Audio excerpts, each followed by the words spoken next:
The ocean was all business this afternoon. 3:45 Pacific Ocean Standard Time.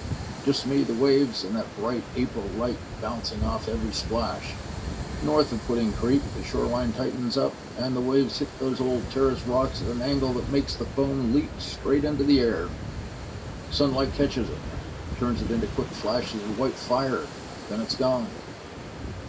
The rock formations along the stretch always look a little predatory, like they're leaning forward, waiting. That's the nature of these Mendocino Coast bluffs.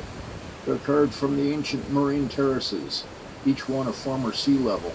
Some of these layers are more than 100,000 years old, lifted by slow tectonic pressure, and then chewed into shape by the Pacific.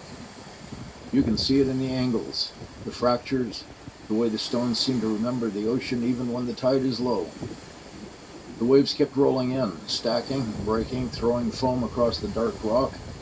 Every few steps the view changed. A new splash, a new reflection, a new moment where the Pacific showed off. And then, just when the coastline starts to soften again, the walk ends in a little burst of color.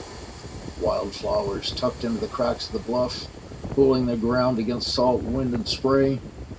A flowery finale to a short walk that had everything: waves, foam, sunlight, stone, and the quiet reminder that this coast is always in motion.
Thanks for coming along on this short coastal walk.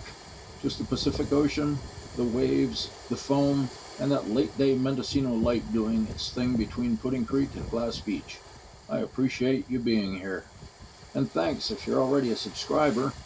If not, you like these real-time Mendocino Coast moments, the coastal bluffs, the Fort Bragg shoreline, and the ocean splash and sunlight, just click on my picture at the end of the video and join for free. More ocean, more weather, more North Coast wanderings coming your way.